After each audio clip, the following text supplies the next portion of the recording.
tal? ¿Cómo le va? Buenas tardes, un gusto estar con usted.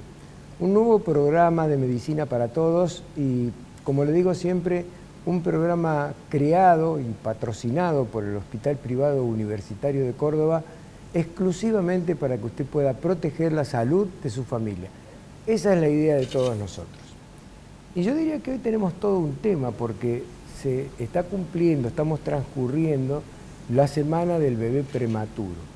Y a veces nosotros no le damos la importancia que tiene, pero realmente hay un signo de vitalidad muy importante en todo este tema que, por supuesto, a los médicos especializados en ello los atrapa.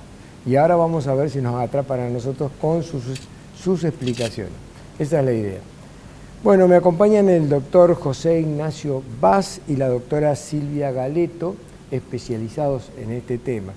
Y les doy la bienvenida, gracias por venir al programa, un gusto tenerlos acá. Igualmente, muchas gracias. Bueno, vamos con el tema de las preguntas.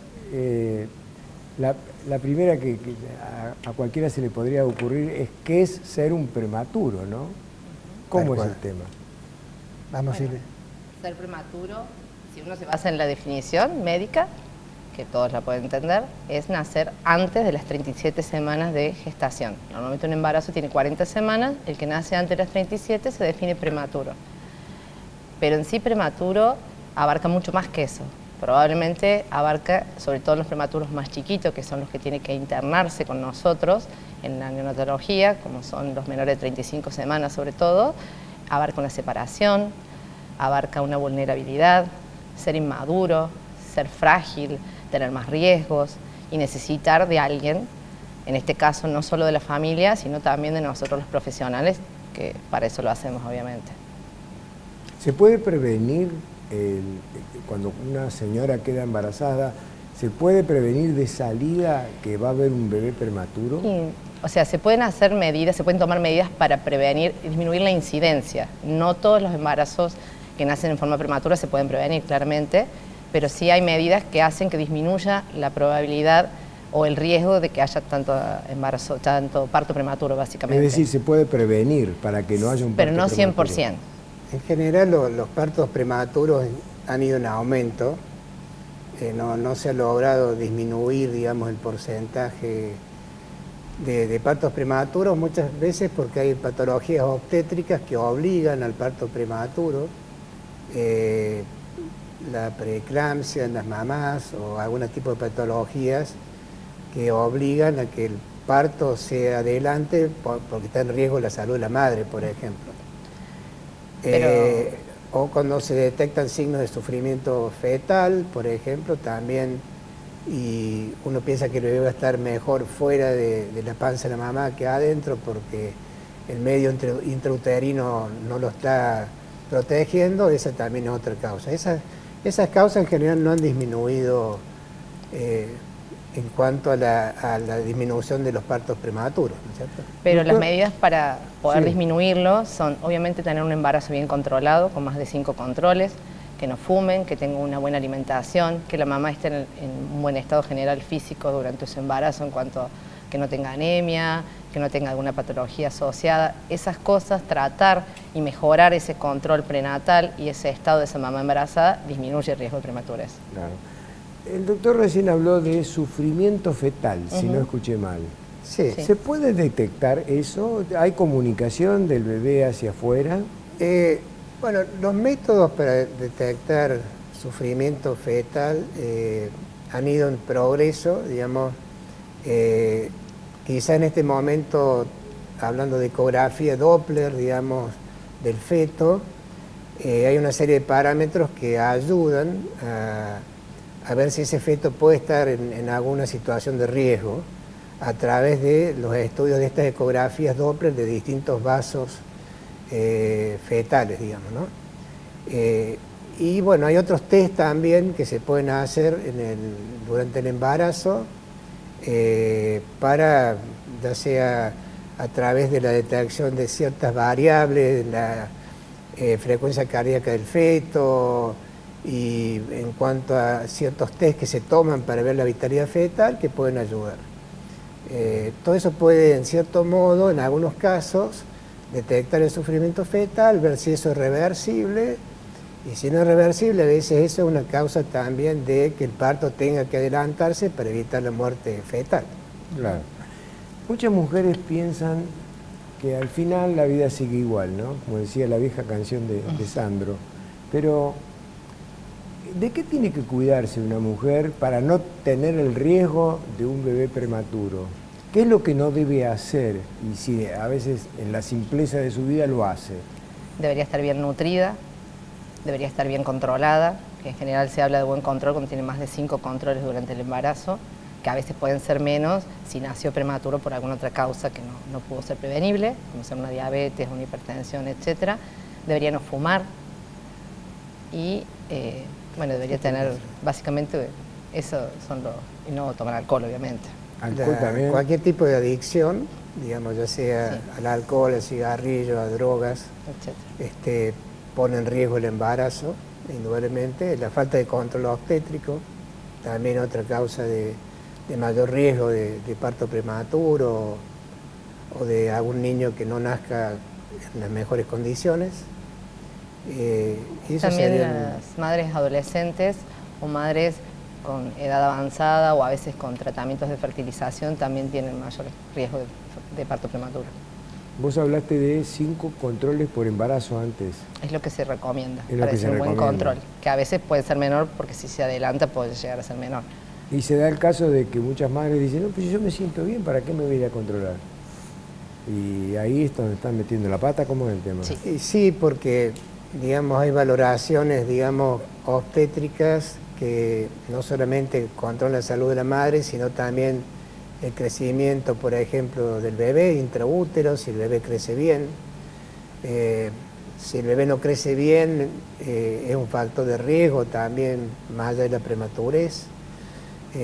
O sea, todos esos controles de crecimiento fetal, si el líquido amniótico está en cantidades adecuadas, o sea, todos esos parámetros es importante controlarlos, además del control de la madre, que por supuesto hay patologías como la preeclampsia, que la hipertensión inducida por el embarazo, que también pone en riesgo a la madre y al bebé. Todos esos factores se controlan en los controles obstétricos. Está bien, hay que controlarse entonces, no hay vuelta. No hay ninguna duda que eso disminuye los riesgos. Vamos a hacer una muy pequeña pausa y retornamos.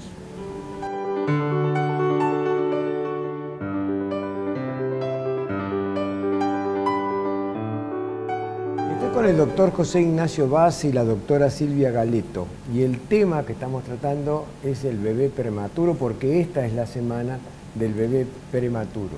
Mañana, jueves, se celebra el día del bebé prematuro. Bueno, ¿cuáles son las causas por las cuales se puede provocar que un bebé sea prematuro? Bueno, un poco lo que estuvimos hablando recién, digamos, hay causas obstétricas, digamos, donde, por ejemplo, enfermedades obstétricas como la preeclampsia, digamos, diabetes del embarazo y otras patologías de la madre que pueden generar o inducir un parto prematuro, y también causas fetales, digamos, cuando uno detecta en el feto alguna anomalía o que hay signos de que el bebé no crece adecuadamente o hay algún signo de que esté en un estado de quizás de sufrimiento o de falta de bienestar fetal, digamos. Mira, voy a salirme un segundo de las preguntas porque por una curiosidad nada más. Sí. ¿Cuáles son los instrumentos de comunicación que tienen ustedes con el feto para enterarse qué es lo que él sufre o siente? ¿Cómo es esto ahora? ¿Cómo se hace? Las ecografías, la ecografía Doppler, el crecimiento de todos los controles que le hacen a la mamá, el crecimiento de la panza, también lo que se llama perfil biofísico, donde se miden determinados parámetros, como la cantidad de líquido amniótico, la frecuencia cardíaca, los movimientos fetales, etcétera, que se le da un puntaje y eso habla de si el bebé está bien adentro de la panza o no, Claro. básicamente. Está bien. O sea que sí habla. Sí. Algunos de estos parámetros, disculpe, Sí, sí. si uno suma todo esto que la doctora dice, nos puede estar hablando que ese feto está en riesgo de morir intraútero. Entonces, cuando uno empieza a unir todos estos cabos, es mejor que el bebé nazca prematuro a que siga en ese medio intrauterino que le está siendo hostil o donde no puede estar con un bienestar de salud adecuado, ¿no? Es lo mismo que cualquier paciente, el feto para nosotros es un paciente, para los obstetras y para nosotros. Claro, es una decisión multidisciplinaria y compartida, porque se trabajan los obstetras hablando con nosotros con los profesionales que hacen los métodos de imagen o otros estudios, y también con los padres. Está bien. En pos del mejor bienestar. Un trabajo en equipo, como actualmente no se puede trabajar en medicina si no se trabaja en equipo. Y como dice la doctora, acá intervienen los obstetras, los imagenólogos, la gente que hace diagnóstico prenatal, a veces hasta los genetistas también, para ver si el feto puede tener un problema genético. Nosotros hacemos reuniones perinatológicas donde discutimos los casos problemas para tratar de buscar la mejor solución para ese embarazo. Bueno, inclusive el hospital está en un plan de intervencionismo fetal, digamos, que es muy interesante. Se están abriendo puertas, digamos, o ventanas o posibilidades para fetos que tienen algún problema, y tenemos especialistas en medicina fetal que ya están haciendo intervencionismo fetal. En Córdoba eso es muy novedoso. Recientemente había una intervención cardíaca que no está todavía muy generalizada, ¿no es cierto?, en cuanto a la opinión pública, pero se ha intervenido fetalmente a un bebé chiquito con una cardiopatía congénita para mejorar sus posibilidades futuras. O sea, hay una serie de avances, digamos, inclusive más allá de los controles, de intervenir en el feto. Estamos también con unos gemelitos donde estamos interviniendo uno de los dos gemelos intraútero para llegar en mejores condiciones al nacimiento. Eso lo hace el doctor Sabino Pugliese, el doctor Peirón ha estado trabajando en conjunto. O sea que hay una serie de avances, ¿no es cierto?, de intervenciones ya en el feto, ¿no? O sea, de intervenciones quirúrgicas. Claro. Ahora, ¿qué consecuencias tiene para la persona en sus distintos estadios de vida el hecho de haber sido un bebé prematuro? ¿Tiene consecuencias o no? Sí, sí tiene consecuencias. Claramente hay un aumento de la sobrevida de estos prematuros. Antes no vivían tantos prematuros, y esto llevó también a que hubiera más un seguimiento mayor de estos niños, donde se vio que tienen más riesgo, no solo en el periodo que están internados con nosotros, que son mucho más vulnerables y con mucho mayor riesgo de tener complicaciones a corto plazo, sino también a largo plazo, porque estos niños a veces pueden tener, a pesar que ha mejorado todo esto, tienen todavía un riesgo a lo mejor de ser más bajos algunos de más bajo peso, y también a veces de tener problemas motores importantes. Ya desde el principio se han tenido secuelas muy graves, a pesar que esto ha disminuido justamente por el mejor manejo y todo lo que hemos aprendido en neonatología. Algunos van bien en los primeros años y pueden tener a veces dificultades, por ejemplo, en la etapa escolar recién, o a veces trastornos desde el punto de vista de autismo o trastornos psiquiátricos en la adultez. Y también a veces, obviamente esto es porque son pacientes o son niños que tienen mayor riesgo durante su infancia y durante su adultez, o sea que es una carga haber sido prematuro. Pero esto ha ido mejorando y ha disminuido justamente por el mejor manejo, por todo lo que hemos aprendido los médicos y los padres, porque el hecho de tener un buen seguimiento, un buen acompañamiento de los padres, poder tener acceso a terapias que mejoran, disminuyen todo este riesgo de secuelas, o acompañamiento o mejorar el potencial de cada niño, hace que disminuyan todo este tipo de lesiones o secuelas que pueden tener a largo plazo. También en la vida adulta, muchos de estos niños tienen mayor riesgo, sobre todo de acuerdo a cómo han crecido durante su infancia, de tener problemas cardiovasculares como hipertensión, mayor riesgo de infarto, mayor riesgo de diabetes. O sea, son personas de mayor riesgo, por lo cual el tener el sello de prematuro hace que sea importante conocerlo, por lo menos. Claro. Hay un gran rango de debilidades que quedan expuestas después de haber sido prematuro, entonces. Exacto. Por lo que... Sí, de todo modo interesante, porque ha habido estudios, por ejemplo, donde se ha visto que a largo plazo, en personas jóvenes o adultas, menor índice de, por ejemplo, de adicciones, un comportamiento social de los que han sido prematuros como más adecuado,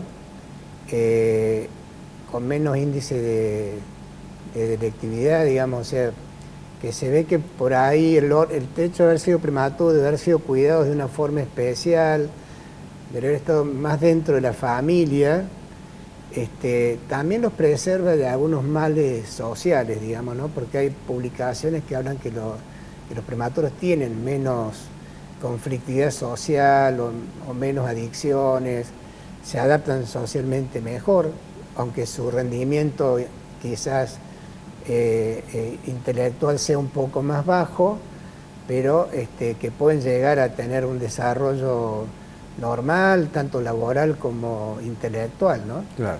Muy bien. De ahí la importancia este año del lema en el que se trabaja sobre el Día Internacional del Prematuro este año, que es justamente el abrazo de la familia, una terapia poderosa, claro, justamente por esto.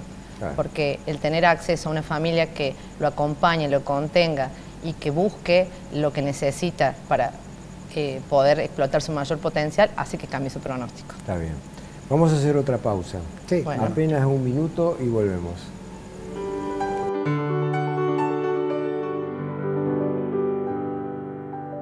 Continuamos en Medicina para Todos y estoy con el doctor José Ignacio Vaz y la doctora Silvia Galeto, y el tema, el bebé prematuro. Y yo en el corte les preguntaba sobre, porque había escuchado una vez al doctor Albino hablar del desarrollo del cerebro en los primeros tiempos del bebé y que si después por un cierto grado de descuidos que tiene la madre, de no fumar, o fumar, mejor dicho, tomar alcohol y de repente caer un poco en la droga, y todo eso, esos descuidos después terminan afectando la vida de una persona, y entonces no sé si sentirá cargo de culpa la mamá, pero es muy importante que lo tenga en cuenta, si es que está viendo este programa en este momento y está embarazada. Ese es el tema. Perdón que yo me he anticipado un poco, pero la idea es esa, si ustedes consideran que la mamá debe estar consciente de las responsabilidades que tiene al embarazarse. La mamá tiene que estar consciente e informada, porque a veces no sabe, no todos tienen un acceso a un buen control de salud, por eso es importante que se controle, que escuche y que sea informada, y que pregunte también sobre qué cosas se recomienda durante su embarazo para que ella tenga un embarazo saludable y ese bebé que está formándose adentro también. Eso es una excusa también para poder hacer y cumplir con los controles, ¿no? que tiene que cumplir, porque allí puede aprovechar, como decís vos, a preguntar, informarse. Exacto. Y ayornarse sobre inclusive los temas modernos de la medicina, porque yo que tengo mis años, me acuerdo del viejo médico de familia, de la familia, quedó, porque ustedes han estado hablando de especialidades, toda la cantidad de especialistas que hay para hacer el control de un bebé, nada más que eso. Sí, normalmente el control obstétrico es la base de ver el bienestar tanto de la madre como del bebé, del feto, y eso si no se hace, indudablemente pone en riesgo el embarazo, ¿no? Claro. Además hay una serie de estudios que se hacen reglados, digamos, no solamente ecográficos, sino de laboratorio en la madre, para detectar una serie de patologías, enfermedades infecciosas durante el embarazo, una serie de patologías que se tienen que detectar a tiempo, digamos, para estar atentos en un tratamiento adecuado después en el bebé, ¿no es cierto? O sea que todo lo que son enfermedades de transmisión sexual, por ejemplo, que han aumentado muchísimo la incidencia, todo eso se detecta en el embarazo. Y muchas veces también eso es el indicio para que nosotros podamos tratar al recién nacido adecuadamente cuando el embarazo ha sido bien controlado. Claro. Ahora, estando en la semana del bebé prematuro y hablando de la contención que debe ejercer la familia con su abrazo y todo eso, y me están indicando que tenemos que redondear, es una lástima, pero se termina el programa. ¿Cuáles son, brevemente, las medidas, las acciones que puede tomar y que debe tomar la familia en este caso? La familia debe confiar, debe estar confiada en el lugar donde se está atendiendo, debe participar, debe ser parte de, porque ese hijo es de ellos, y para eso tiene que también tomar conocimiento, escuchar, estar presente. Las mamás tratar de lograr la lactancia, porque es lo mejor que puede darle a su bebé mientras está internado, y después, obviamente, para eso necesita el apoyo nuestro de todos los profesionales, no solo médicos, enfermeros, técnicos, etcétera, hasta la gente de limpieza que todos los días le pregunta cómo está su bebé, acompañándolo. Creo que eso es algo muy importante, que es lo que hacemos en neonatología, básicamente. Acompañarlos en este periodo tan duro para que su bebé salga de la mejor manera posible, y ellos como familia también, para después continuar su camino y que no tenga secuelas ni riesgos de todas estas cosas que estábamos hablando. Está muy bien.